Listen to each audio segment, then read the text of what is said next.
태풍 차바의 피해와 관련해 여야가 모처럼 만에 한 목소리를 내며 대책 마련에 나섰습니다. 하지만 국회에선 야권 3당이 백남기 농민 사망 사건 특검안 발의를 하는 등 공동 보조를 취하자 여당이 제3의 정세균 파동을 경고하는 등 또다시 전운이 감돌고 있습니다.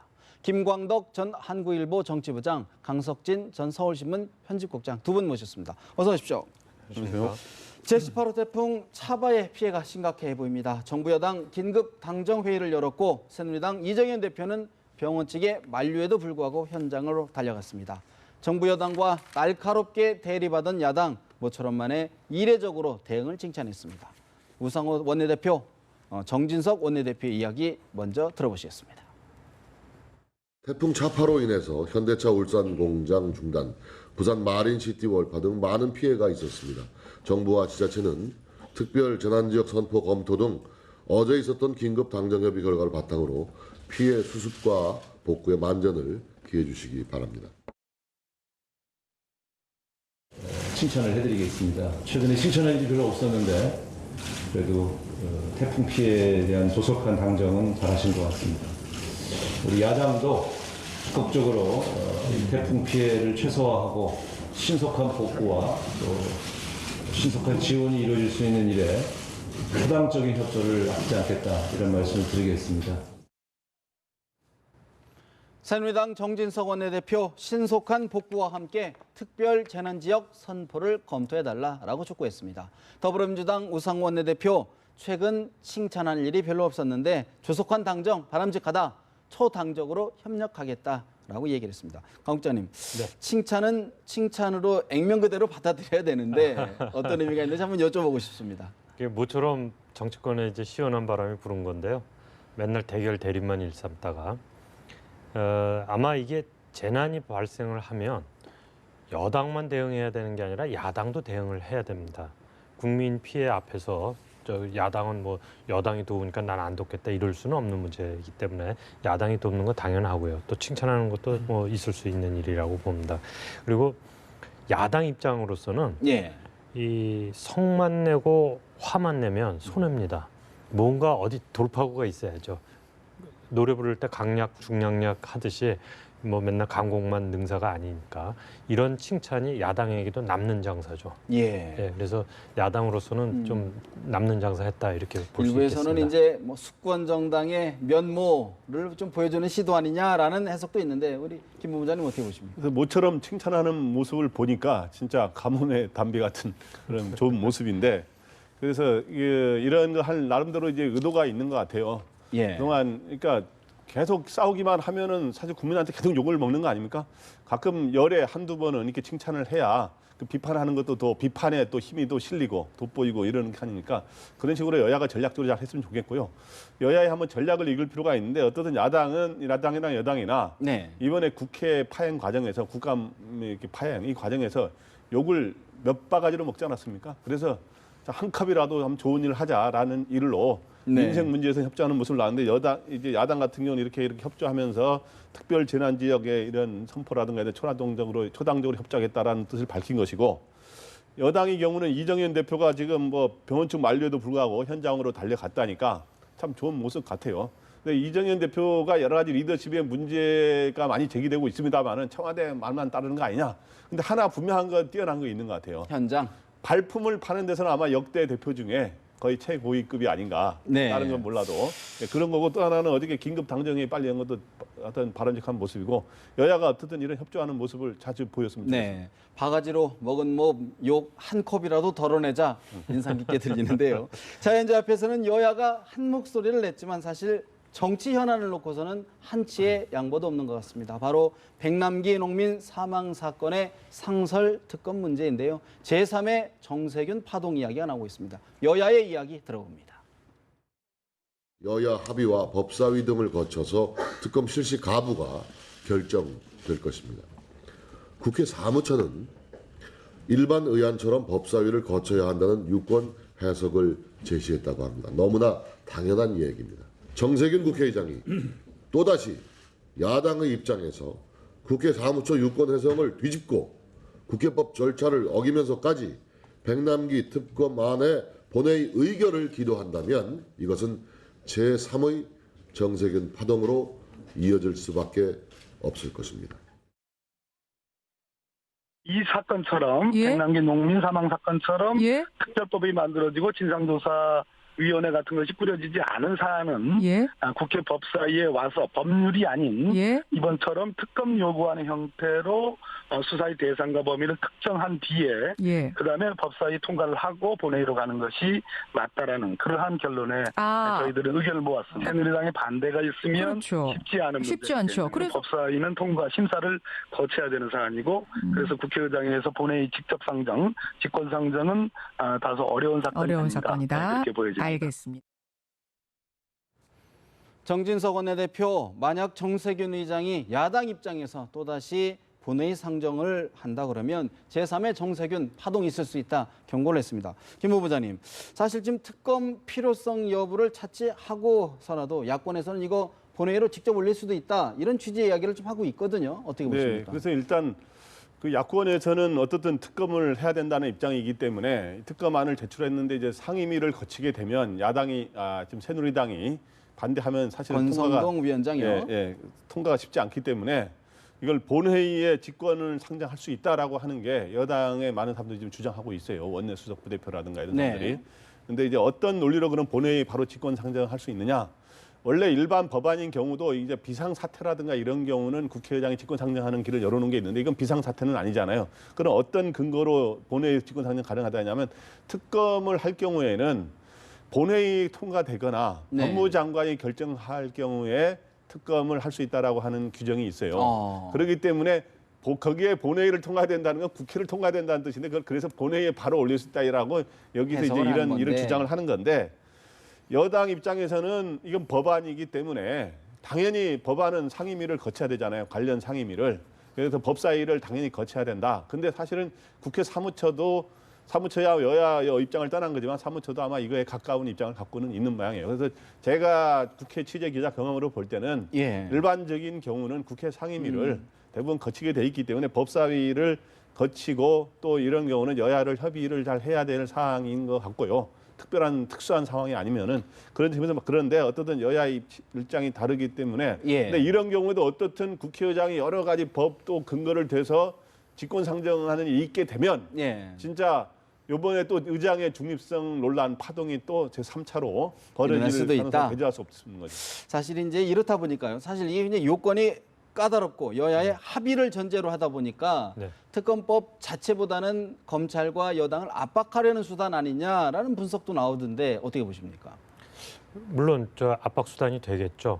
그다음에 이제 여당의 정진석 지금 원내대표가 제3의 정세균 파동을 갖다가 말을 하는 것도 으름장을 놓고 압박을 하는 거겠죠. 그러니까 서로 여당은 이제 상임위를 거치게 되면 90일 동안 저 시간을 끌 수도 있고 뭐 그런 수단이 있기 때문에 하고 싶지 않은 걸 갖다가 뜻을 관철하려고 그러는 거고 야권 입장에서는 계속 압박을 가하면서 지금 단순히 이 사건에 대해서 검찰 경찰을 압박하는 것뿐만이 아니라 지금 국회에 계류된 사안이 무지하게 많습니다. K재단, 우병우 사건, 사드 문제, 뭐 법인세, 증세 문제 굉장히 많기 때문에 이런 많은 문제들과 함께 이걸 갖다 다뤄나가지 않겠습니까? 그러니까 압박수단으로 쓰는 거겠죠. 그렇지만 저는 아까 박범계 의원이 잠깐 인터뷰에서 이야기한 것처럼 야당 내에서도 이것이 본회의로 바로 갈 수 있는 사안이 아니라 법사위를 거쳐야 된다는 의견을 갖다 갖고 있고 그걸 갖다 율사 출신들이 다수 갖고 있기 때문에 저는 그런 무리한 파동까지는 가기 어렵다 이렇게 생각이 됩니다. 어차피 이거는 여야 합의를 거쳐야 가야 되는 사안으로 보이고요. 다만 지금 이제 뭐 좀 여야 양쪽에서 조금씩 목소리가 크지는 않지만 특검과 부검 백남기 씨에 대한 부검안을 갖다 동시에 처리하는 문제에 대해서 조금씩 거론되고 있지 않습니까? 그 부분은 뭐 고려할 만한 가치가 있는 제안이라고 생각을 합니다. 사실 지금 리얼미터 오늘자 리얼미터 여론조사 결과를 보니까 백남기 씨 부검 논란을 놓고 사실 찬반이 팽팽하거든요. 해야 된다, 하지 말아야 된다. 지금 찬성이 43.4%, 반대가 42.3% 거의 뭐 오차 범위 내에 있는데 김 후보자님 사실 이렇다 보니까 이게 실제 규명보다는 진영 논리 또 뭐 내년 대선을 위한 뭐 이런 것들로 좀 번지는 것 아니냐라는 우려도 있어요. 어떻게 보십니까? 그래서 이제 백남기 농민 이게 그 부검에 관한 그 네. 찬성과 반대가 43대 42 뭐 이렇게 해서 거의 팽팽한데 이거는 이런 아마 대답에는 백남기 농민의 그 사망과 관련된 부검의 논란이 이 경찰이나 검찰에서 하려고 그러고 가족들은 반대하고 이런 경위를 충분히 모른 채로 아마 일반론적으로 답했을 가능성이 높을 겁니다. 그러나 어떻든 저렇게 찬반이 팽팽하고 진영 간에 또 대충 야권 지지층은 아무래도 저 부검에 대해서 반대하는 사람이 많고 여권 지지층은 이제 찬성하는 사람이 많기 때문에 진영 간의 대립 양상으로 나타나는데 어떻든 법원에서 이 부검에 대해서 할 수 있다라고 하면서 그 조건을 제시했잖아요. 예. 그런데 유족과의 협의와 하에. 협의해서 이렇게 하라, 합의하에 하라 이렇게 했기 때문에 좀 추가로 나오는 이야기는 법원에서는 이거는 조건으로 반드시 하라고 하는 거를 단 거다라고 하고 있기 때문에 저는 양측의 부검을 반드시 사망 원인을 정확히 알게 되면 부검을 해야 된다는 검경의 논리와 또 가족들이 굳이 그렇게 하면서 우리 아버지를 훼손하고 싶지 않다. 실제는 네. 이렇게 하는 그 심정도 다 이해가 가요. 그래서 저는 이거를 가족들이 반대를 이렇게 무릅쓰고 이렇게 막 밀어붙이는 것도 문제가 있다고 보고 어쨌든 충분히 협의를 해서 네. 합의한다면은 하되 그렇지 않으면 하여튼 합의를 하다 최대한 노력해야 될 것 같습니다. 그러니까 이제 이 문제가 진영 간의 논리로 된다 그러면 결국에는 실체는 온데간데 없고 정치 공세로 공방으로 흐를 것 아니냐는 우려인데 어떻게 보십니까, 이 부분은? 참 그런 것들이 안타까운 점이죠. 이제 백남기 이제 농민 사망 사건에 대해서는 예. 사고 사망의 그 원인, 이 사고의 원인을 정확히 밝혀내고 그런 것들을 재발을 방지. 그럼 원인이 밝혀지면 이런 식으로 해서 그러면 물대포가 만약에 이유다. 또 물대포가 그런 결정적 이유가 아니다. 뭐 여러 가지가 나올 텐데 결정적 이유다. 그러면 물대포를 세울 때 어떤 여러 가지 조건과 또 제한 이런 것들이 있고 이런 것들이 재발 방지를 위한 그런 것들이 제대로 마련이 돼야 되는데 그러려면 원인도 그래서 이런 것 중에서 서로 자기한테 유리하게 해가지고 진영감, 정치권도 자기 진영감 입장으로 이게 대립하는 이런 건 좀 안타까운 거죠. 어떻게 보십니까? 저는 두 가지 좀 말씀을 드리고 싶은데요. 하나는 이것을 백남기 씨가 어떤 큰 원인에 의해서 병상에 들어눕게 된 다음에 죽음에 임박해서 나타난 몇 가지 장기의 문제를 갖고 사인이라고 말을 하는 건 말도 안 되는 소리입니다. 이미 의료계에도 많은 분들이 원로 포함을 해서 외인성이라고 이야기를 하고 있지 않습니까?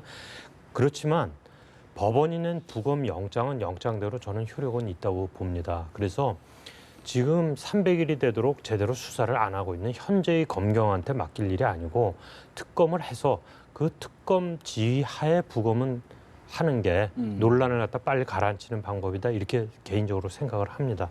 그래서 정치 공방으로 흐르지 않고 이 문제를 갖다 법 절차에 의해서 제대로 가게. 예. 그다음에 지금 우리 김 본부장 말씀하신 것처럼 이 이후에 그 살수차 같은 경우 어떻게 운용을 할 것이냐 뭐 이런 문제도 그래야 그 다음에 논의가 합리적으로 지금 이제 살수차 말씀을 해주시니까 좀 생각이 나는데 이제 박원순 서울시장이 어제 국정감사에서 시위 진압용에는 소방용수 공급하는 거 사전 뭐 재검토를 하겠다 이런 취지 얘기했단 말이죠. 어떻게 보십니까? 그 아주 좋게 보면 사용에 신중해라 뭐 이런 뜻으로 보고요. 조금 저는 말씀이 과하셨다 이렇게 생각을 합니다. 왜냐하면 이것이 법에 의해서 행정 절차법에 의해서 고유의 직무 수행에 지정받지 않는 한은 지원 요청을 거부할 수 없게 돼 있는 법이 있습니다. 그러면 박원순 시장께서 말씀하시는 것처럼 물대포 쏘는데 소방용수를 갖다가 못 쓰게 하겠다라고 하면 법에 의해서 규정을 해야죠. 살수차 데모 진압용으로 살수차에 쓸 경우에는 소방용수를 사용할 수 없게끔 무슨 소방법을 고치든지 그거 고쳐야죠. 어떤 근거가 있어야 된다. 네, 법률적 근거가 있어야 되고 법률적 근거가 있어야죠. 시장의 행정 조치에 의해서 법을 갖다 무너뜨릴 수는 없다고 생각을 합니다. 그래서 이 말씀도 박원순 시장께서 취지는 저는 충분히 공감을 하지만 그러나 물대포를 못 쏘도록 사용 못하도록 법을 고치겠다 이렇게 말씀을 하시는 게 맞겠다 이렇게 생각이 서울시장이 되고요. 뭐 완전히 차단하겠다 이렇게 못 박은 건 아닌 것 같고요. 또 한 가지만 좀 덧붙이면 이런 이야기를 할 때 야당이 집권을 할 거를 생각을 하고 수권 정당이 되고자 한다면 야당이 집권했을 때 시위가 벌어졌을 때 어떻게 할 것인가. 그때도 사용하지 못하게 하는 게 타당할 것이냐. 몽땅 다 그렇지 않지 않습니까? 그래서 야당이 집권할 때도 고려를 해서 이 생각을 갖다 발전시켜 나가는 게 필요하다고 결국은 봅니다. 좀 대안을 현실적인 대안을 마련해 놓고 이야기가 나와야 된다는 말씀이시네요. 굉장히 우리 강 선배님 의견에 저도 어느 정도 굉장히 공감하는데요. 이런 거는 이제 박원순 시장의 그 심정은 알겠어요. 이렇게 물대포에서 문제가 발생했으니까 못 쓰게 만들겠다는 거 아닙니까? 쉽게 말해서. 그런 건 심정은 이해하되지만 이런 거는 개인적인 시장의 개인적인 판단에 따라 이루어지는 게 아니라 법률적으로 분명하게 규정을 하는 게 맞는 것 같고, 그다음에 이런 생각이에요. 저는 아니 이게 물을 못 쓰겠다는 건 물이 죄가 있는 게 아니잖아요. 물이 무슨 죄가 있어요? 물을 제대로 사용하느냐. 물대포와 그 물을 제대로 쓰지 못했다면 경찰이 그걸 제대로 못 쓰면 경찰이 문제가 있는 거지. 제대로 쓰는 그런 방법에 문제가 있는 거지. 물이 죄가 있는 건 아니다. 물을 제대로 써야 되는데, 그러면은 앞으로 이런 걸 이제 그다음 물대포에 문제가 있다면 실제로 시위가 이제 대체했을 때 막을 방법을 찾아야 되잖아요. 그럼 물대포가 진짜 문제가 있나 하면 물대포를 진짜 없애는 방법도 검토할 수 있는 거고, 또 이러한 식으로 여러 가지 각도라든가 여러 가지 방식이라든가 이런 안전 수칙을 제한하는 이런 방법도 있는 거고, 여러 가지를 합리적으로 이렇게 해야 되고, 하여튼 그렇게 해야 될 것 같습니다. 어떤 뭐 우리 강 국장님 말씀하신 것처럼 이제 앞으로 그런 부분을 좀 세밀하게 좀 섬세하게 접근하겠다 그런 취지로 좀 이해를 해보고 앞으로 좀 진행상을 봐야 될 것 같고요. 사실 또 그런가 하면 새누리당 김진태 의원 박 대통령의 국군의 날 기념사를 비판한 국민의당 박지원 위원장 주파수가 북한에 맞춰져 있다라는 취지의 이야기를 해서 논란이 되고 있습니다. 우상호 더불어민주당 대표 비판을 했습니다. 직접 들어보시겠습니다. 최근 대통령의 10월 2일 국군의 날 경축사 관련한 여야의 입장 차이가 있었습니다. 그런데 이러한 견해 차이가 드러났다고 해서 공당의 대표를 이중 간첩에 비유하는 발언을 한 것은 상당히 심각한 문제라고 생각합니다. 전체 발언의 성명서의 맥락을 보면 차후에 이중 간첩으로 드러날 수 있다고 하는 협박성 경고가 분명히 담겨 있다고 판단됩니다. 이 해당 의원은 박지원 대표에게 반드시 사과해야 된다. 그리고 이 말을 취소해야 된다라고 생각합니다.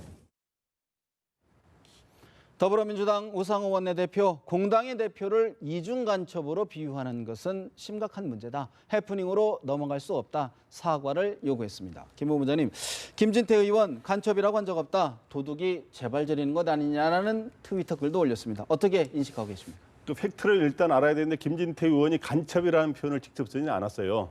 거기에 이제 말을 하면서 독일의 옛날 서독의 총리의 보좌관이 나중에 보니까 간첩으로 밝혀졌다 뭐 이런 이야기 하면서 그 선전포고 박근혜 대통령의 경축 이번에 그 언급을 국군의 날 언급을 북한 그 선전포고라 한 거에 대해서 북한 당국의 주파수를 맞췄나 그러면서 이제 간첩이라는 용어가 다른 나라의 사례에 이제 하니까 소위 간첩 논쟁까지 붙게 됐는데 참 이런 정치 논쟁에서 이런 단어까지 구사되는 거 진짜 이게 불편한 참 안타까운 현실이에요. 참 이게. 그래서 저는 어떤 생각을 하냐 하면 그래서 생각이 이제 안보 문제에 대해서 우리나라는 분단 국가다 보니까 안보 문제에 대해 생각이 다르면 상대를 툭하면 무슨 뭐 이런 식으로 색깔론에 딱지를 붙이고 뭐 이런 식으로 종북이니 그다음에 뭐 무슨 뭐 반북이니 뭐 이런 식으로 하면서 저기 보수 꼴통이니 저기는 종북이니 뭐 이런 식으로 해서 그 이념의 문제로 한 색깔 딱딱지 붙이는 거. 그는 상대의 말을 제대로 안 듣겠다는 거거든요. 무조건 상대는 나쁜 놈이다. 우리하고 대화가 안 되는 사람이다. 이렇게 하는 건데 이런 외교 안보 문제에 대해서도 이런 딱지 붙이는 식으로 색깔 논쟁을 하지 말고 자제하자. 서로 이제 아니 그것도 이제 건전한 토론을 할 필요가 있어요. 이런 문제에 대해서 이런 건데 마찬가지로 이번에 야권에서도 대통령 그 경축사 그래도 대통령이 경축사에 대해서 그런 거에서 10월 국군의 날 선전포고다라고 하는 거는 또 북한에서 박근혜 대통령에 대해서 주로 쓰는 표현이잖아요. 이런 것들 서로 여야 간에 이런 극단적인 표현들 이렇게 쓰는 것들은 진짜 자제될 필요가 있는 것 같아요. 어떻게 보십니까, 강원장께서? 이게 박근혜 대통령 국군의 날 경축사에서부터 시작을 해가지고 이제 사전 논란까지 계속 에스컬레이션 되고 있지 않습니까? 지금 오늘까지 나온 이야기는 거의 헤이트 스피치에 가까운 수준까지 이제 지금 올라갔는데 발언들이 과합니다. 누구든지 양쪽이 다 하고 싶은 말 다 하고 사는 거 아니잖아요. 더더욱이 외교 문제. 그중에서도 더 민감한 남북 문제를 다룰 때는 하고 싶은 말 소기의 목적을 향해서 아주 정교하게 신중하게 이렇게 가야 되는 것인데 이걸 갖다 발언을 갖다 툭툭 내지르는 거는 어떻게 보면 말이죠. 국내용이다. 안보 자극을 통해서 지지세를 결집시키겠다. 이렇게까지 폄훼할 수도 있는 정도의 수준 낮은 이야기라고 저는 생각을 합니다. 그래서 양쪽이 당장 중단을 해야 되고요. 네. 김진태 의원이 지금 직접 나 간첩이라고 그런 적 없다라고 말을 하는 거는 정말 이건 치사한 말장난입니다. 말의 구성, 논리 모든 면에 있어서 너 그랬는데 이런 간첩 사례도 있어. 그러면은 너 이거 비슷한 거야라고 지금 말을 하고 있는 거거든요. 그 부분에 대해서는 김진태 의원도 대단히 잘못된 발언을 했다고 봅니다. 알겠습니다. 사실 뭐 이 부분이 뭐 좀 심각한 사안이라고 보기보다는 어떻게 보면 정치 공방이라고 좀 이렇게 좀 봐야 될 것 같고 좀 어떻게든 마무리가 좀 되기를 좀 바라보고요. 사실 이번 국감에서 미르재판, 메르재단, K스포츠재단 관련해서 전경련이 그 중심에 있는데 야당은 물론 여당에서도 전경련을 해체하자라는 목소리가 나오고 있습니다. 박지원 원내대표, 유승민 의원의 이야기 잠시 들어봅니다. 저는 다시 한번 전경련이 해체돼서 이제 새로운 경제 발전을 위해서 제4차 혁명을 준비하자고 제안을 합니다. 박근혜 정부는 오목을 두면서 바둑을 두고 있다고 주장을 하는 꼴입니다. 거듭 밝히지만 미르 K스포츠 수사를 서울중앙지검 8부에 배당을 했습니다. 과연 미르 K스포츠 재단에 대한 검찰 수사를 믿을 수 있을까? 우리는 또 한 번 특검을 준비할 수밖에 없다. 자본주의 시장 경제를 우리보다 먼저 했던 선진국에도 전경련과 같은 이런 조직은 없습니다. 법적으로 전경련을 해체하는 수단은 없는 걸로 알고 있는데 저 개인적으로는 전경련은 발전적으로 해체하는 게 맞다라고 생각을 하거든요. 그거를 재촉하는 한 가지 방법은 정부가 전경련을 상대를 안 해주는 겁니다. 국민의당 박지원 비대위 대표, 전경련을 해체해 새로운 경제 발전을 위한 4차 혁명을 발전하자, 준비하자. 유승민 의원, 자본주의를 먼저 시작한 나라에서 우리나라와 같은 전경련 조직은 없다. 해체하자, 발전적으로 해체하자 이런 이야기를 했습니다. 강 국장님, 네. 지금 김종인 전 대표도 우리 같은 경제 상황에서는 이제 더 이상 전경련 옷에 어울리지 않는다 이런 취지 얘기를 했거든요. 네. 어떻게 보십니까? 저도 공감하는 바가 큽니다.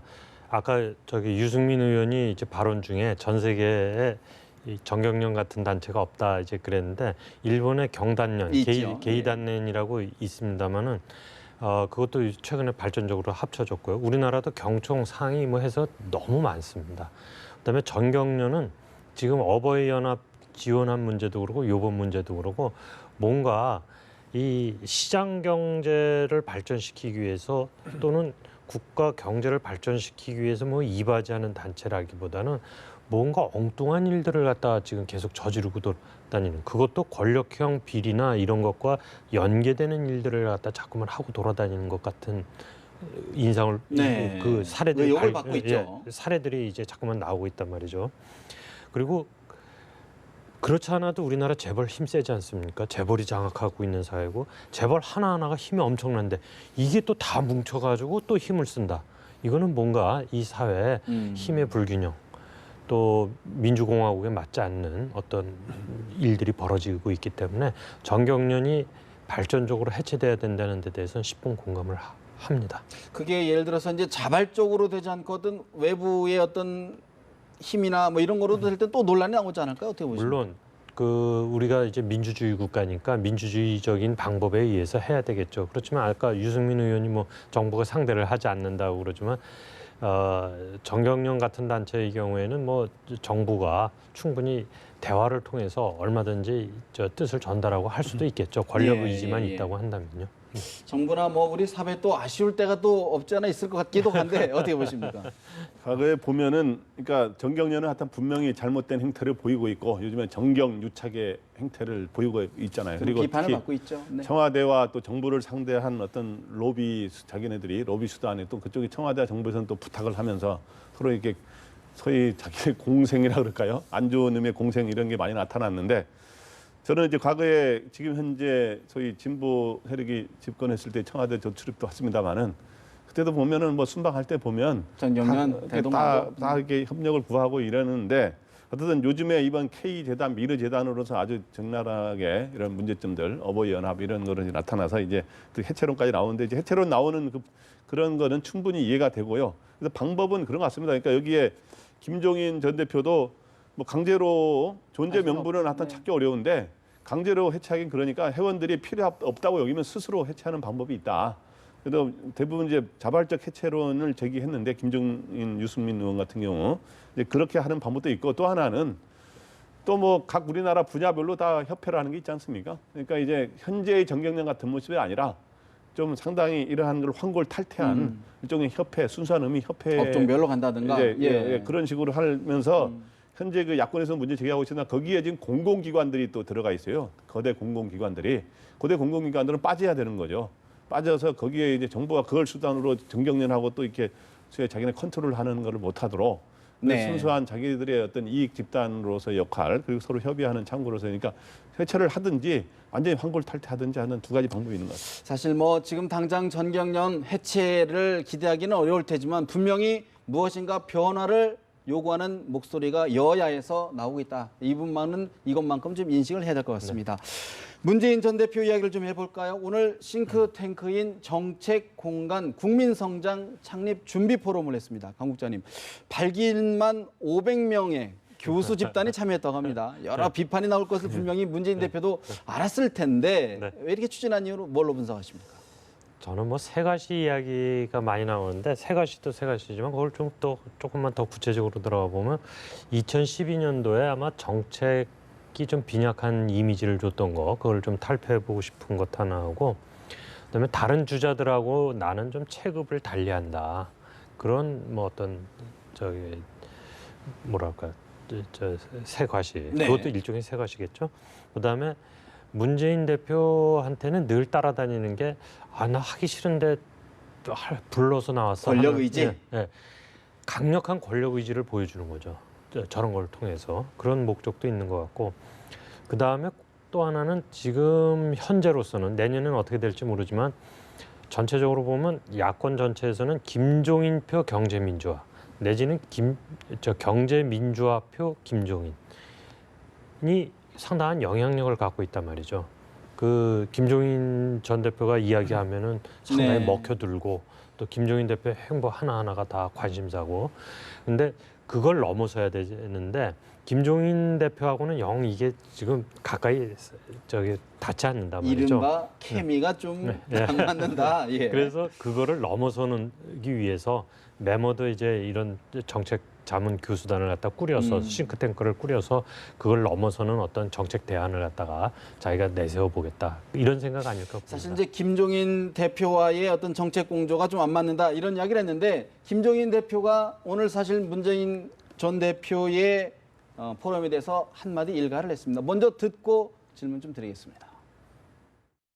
글쎄요, 앞으로 이제 발족을 해가지고서 뭘 하는지를 지켜봐야 알겠는데, 뭐 말은 상당히 뭐 거창하게 뭐 성장과 뭐 경제 민주화를 갖다가 동시에 추구할 수 있다고 이렇게 얘기를 하고 있는데, 실질적으로 경제 민주화라고 하는 것이 성장에 별로 지장을 주는 그러한 이 의미가 아니에요. 상충되는 개념이 아니란 말씀이군요.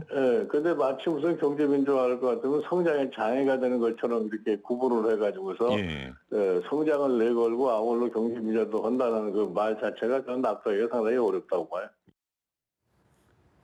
더불어민주당 김종인 전 대표 성장을 내걸고 경제 민주화를 이루겠다. 뭘 이야기하는 건지 납득하기 어렵다. 어떻게 보십니까? 일단 김종인 전 대표의 언급은 경제 민주화라는 개념을 이해가 잘못된 것 같다라고. 여기도 학자가 굉장히 많을 텐데 그걸 이해 못한다는 자기만 이해한다는 말이 될 수 있는 거 아니에요? 그래서 저는 이걸 보면서 나를 빼고 잘 되겠는가? 내가 있어야 뭔가 이 경제민주화라든가 여러 가지 정책 대안, 비전 제시가 제대로 된다라고 하는 그런 것도 있는 것 같고, 그다음에 이제 그 총선 과정에서의 문재인 전 대표의 그 와의 앙금이 계속되고 있는 거 아니냐 이런 생각이 듭니다. 그런데 어떻든 저는 그런 생각이 들어요. 이번에 어떤 문재인 전 대표가 싱크탱크에 성장이라는 말을 넣었잖아요. 네. 그러니까 뭔가 좀 달라진 모습을 보여서 외연 확장하겠다는 건데, 저는 싱크탱크를 만들겠다고 하는 거는 긍정적으로 봅니다. 예. 네. 그러면 이제 이거를 왜 만들려 그러는 거냐? 크게 두 가지 이유가 있는데, 지난 대선 때 실패를 반복하지 않겠다. 그 의지를 보여준 건데, 뭐냐면 당시에 박근혜 대통령은 국가미래연구원이라는 걸 대선 2년 전에 만들었어요.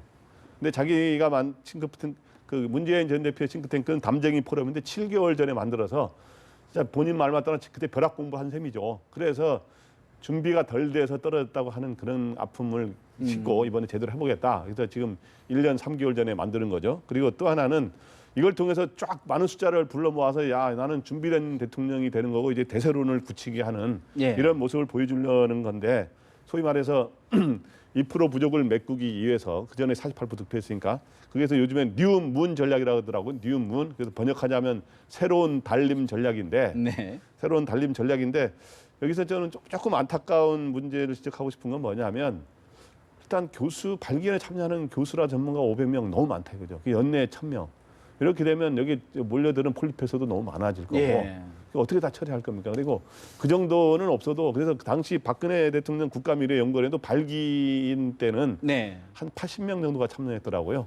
저는 발기인 할 때 뭐 100여 명 정도면 되는 거 아닙니까? 너무 많다. 네, 그런 문제를 지적하고 싶고, 앞으로 성장이라든가 이런 여러 가지 격차 해소 이런 것들의 개념 관계를 잘 정립했으면 아까 우리 강국장님께서 이제 말씀 언급을 해주셨는데, 이제 이렇게 문재인 대세론을 이렇게 좀 계속 추진하다 보면 뭐 김부겸, 안희정 지사 같은 분들 대세론 안 된다 이렇게 좀 제동을 걸고 있는 거지 않습니까? 충돌이 있을 것 같은데 어떻게 보십니까? 그렇죠. 이제 충돌이 있을 수 있죠. 문재인 전 대표가 공정한 경쟁을 하려면 본인이 너무 이렇게 대세론을 확산시키고 이미 이것도 하나의 조직이잖아요. 조직과 정책 이런 것들을 강하게 지금부터 선발 주자로서 앞서가면서 이렇게 분위기를 형성해버리면 공정한 경쟁에 과연 되겠느냐? 공정한 레이스에 장애가 있다라고 아마 이제 안희정 지사라든가 김부겸이 생각할 거고, 그러게 되면 여러 가지 일단은 본인들은 세대 교체라는 깃발로 스크럼을 짜가지고 대항을 할 텐데, 하여튼 그런 것들을 좀 공정한 경선이다 할 정도의 분위기를 형성하면서 가는 것도 함께 동반으로 가는 것도 중요하다 이런 말씀. 안철수 전 대표도 정책 네트워크 내일, 박원순 시장 희망샘물결, 야권의 싱크탱크가 굉장히 많은데 야권 자원을 놓고 이 쟁탈전이 있을 것 같은데 어떻게 보십니까? 인재들이 쟁탈의 대상이 된다는 건 아주 즐거운 일이죠. 그런데 이제 문제는 숫자가 문제가 아니라 거기서 나오는 정책을 치밀하게 공부를 해서 자기 것으로 소화를 해야 됩니다. 자기가 생각하는 힘이 있어가지고 크리에이티브하게 그걸 갖다가 적용을 하고 변형 발전시켜 나갈 수 있어야 되는 것이지, 500명, 1000명, 5000명이 있어도 거기서 나오는 내용을 내가 소화를 못한다면 아무것도 아닌 거거든요. 그렇기 때문에 야권에 지금 싱크탱크들이 막 우후죽순 생기고 있는데, 지금 결국은 그걸 갖다 얼마나 자기 소화해내고 자기 목소리로 말을 할 수 있는 건가, 그리고 내가 부족했을 때 내가 변화할 수 있는 건가, 내가 변화할 수 있는가. 내가 여태까지 주장은 이렇게 했지만 저 강호 재연들의 이야기를 들어보니 조금 옮긴 게 맞겠다라고 했을 때 변화할 수 있는가, 변화 가능성, 소화 가능성, 이런 것들이 문제가 되겠죠. 양의 문제가 아니라 질의 문제일 수 있다라는 지적이신데, 최근 오늘 여론조사를 보니까 한 가지 좀 재밌는 결과가 나왔는데, UN 사무총장 반기문 사무총장의 여론조사가 조금 주춤하는 모습을 좀 보이고 있습니다. 어떤 의미의 흐름으로 봐야 될까요? 뭐 여론조사가 며칠 단위로 하니까 뭐 올라갔다 내려왔다 하니까 뭐 그거에 그 일일비는 그건 아닌데, 굳이 말하면 최근 며칠 사이에 떨어진 건 사실이에요. 리얼미터 조사에 따르면 그래서 한 3% 이상이 빠졌죠. 떨어졌는데 3.6% 포인트가 좀 빠진 상태입니다. 제가 보기에 이 사이에 그럼 무슨 일이 있었느냐를 볼 필요가 있는데, 일단 야당이 미국에 가서 국정감사를 하면서 옛날 1946년 유엔 총회 결의안에 보면 유엔 사무총장은 퇴임한 직후에는 공직을 맡지 말라라고 하는 이런 권고, 일종의 권고, 강제 조항은 아니고 권고 사항인데, 그 문제를 부각시킨 거 하고, 또 하나는 자기 이제 반기문 사무총장의 조카가 경남기업을 상대로 불법행위 계약 사기를 해서 그걸 배상하라는 판결이 나왔잖아요. 예. 그런 것들이 아마 안 좋은 영향을 미치지 않았을까 이렇게 생각합니다. 사실 뭐 지금 반기문 사무총장 지지율 거품 아니냐라는 게 상당히 많은 분들의 얘기가 있었는데 시작으로 보십니까? 어떻게 보십니까? 근데 이제 지금 김 본부장님 말씀처럼 좀 요동을 치는 여론조사이기 때문에 일희일비할 거는 아닌데 이번 여론조사를 갖다 이제 한꺼풀 조금 더 들여다보면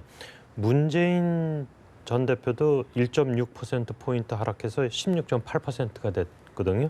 반면에 안철수 전 대표는 조금 올랐습니다. 그래서 이게 이제 반기문 총장 개인의 어떤 부정적인 요소들이 작용한 결과로도 볼 수가 있고요. 예.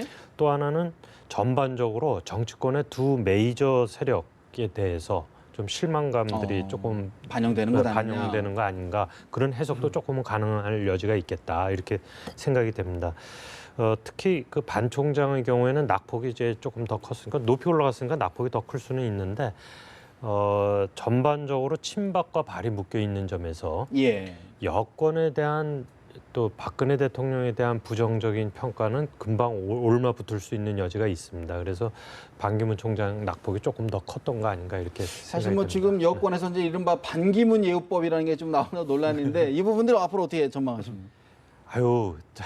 유엔 사무총장하고요. 그냥 조용하게 이제 귀국을 하셨으면 예우법 충분히 있을 수 있는 법입니다. 저 사무총장까지 하신 분인데 국가원수 대우할 수 있죠. 그러나 지금 현재로서는 대통령 출마를 말을 하고 있는 상황인데 다른 분들은 다 그냥 보통 사람이고 이분만 대통령 예우를 해가지고 경쟁을 한다는 건 말이 안 되지 않습니까? 시기적으로 말이 안 됩니다. 어떻게 보십니까? 저도 반기문 예우법은 대통령이 출마하지 않는다면 검토해 볼 수는 있는 건데 그것도 뭐 전직 대통령급으로까지 할 필요는 제각이 없는 것 같고요. 네. 근데 대통령이 출마한다면 이 예우법을 추진하는 거는 제가 보기에 상식에 맞지 않다 생각하고요. 네. 어떻든 뭐 이번에 그 JP 메시지가 제대로 전달됐냐 하는 논란도 있지 않았습니까?